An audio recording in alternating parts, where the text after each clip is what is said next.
চরম দুঃখ দুর্দশার পর এবার এক নতুন ভোরের আভাস পাচ্ছে ফিলিস্তিনবাসী। তাদের পাশে দাঁড়িয়েছে ইউরোপের শক্তিধর দেশ ফ্রান্স। এতে নস্যাৎ হতে পারে ইসরায়েলের সব পরিকল্পনা। পশ্চিমা দেশগুলোর বিপরীতে গিয়ে ফ্রান্সের প্রেসিডেন্ট ইমানুয়েল মাখোঁ সোজা সাপটা জানিয়ে দিয়েছেন, ফ্রান্স ফিলিস্তিনকে শীঘ্রই রাষ্ট্র হিসেবে স্বীকৃতি দিতে যাচ্ছে। ফ্রান্সের মতো একটি দেশ ফিলিস্তিনকে স্বাধীন রাষ্ট্রের স্বীকৃতি দিলে তা নিশ্চিতভাবেই বড় প্রভাব ফেলবে।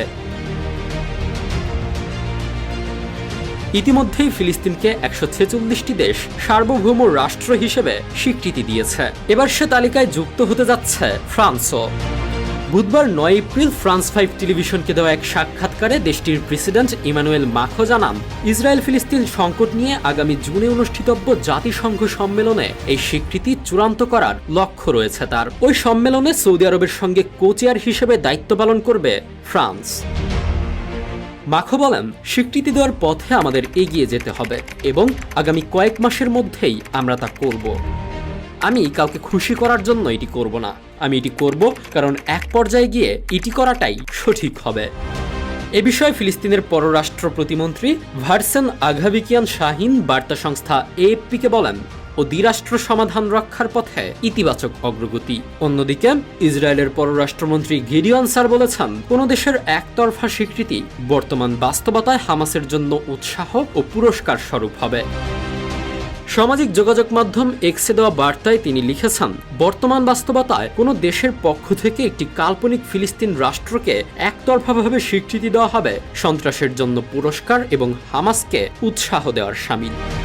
এ ধরনের পদক্ষেপ আমাদের অঞ্চলে শান্তি, নিরাপত্তা ও স্থিতিশীলতা আনবে না, বরং আরও দূরে সরিয়ে দেবে।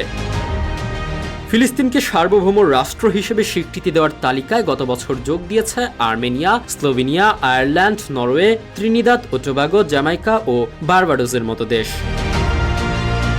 তবে ফিলিস্তিন রাষ্ট্র প্রতিষ্ঠার ব্যাপারে আন্তর্জাতিক সমর্থন ক্রমেই বাড়লেও যুক্তরাষ্ট্র, অস্ট্রেলিয়া, যুক্তরাজ্য ও জার্মানির মতো পশ্চিমা শক্তিধর দেশগুলো এখনও স্বীকৃতি দেয়নি।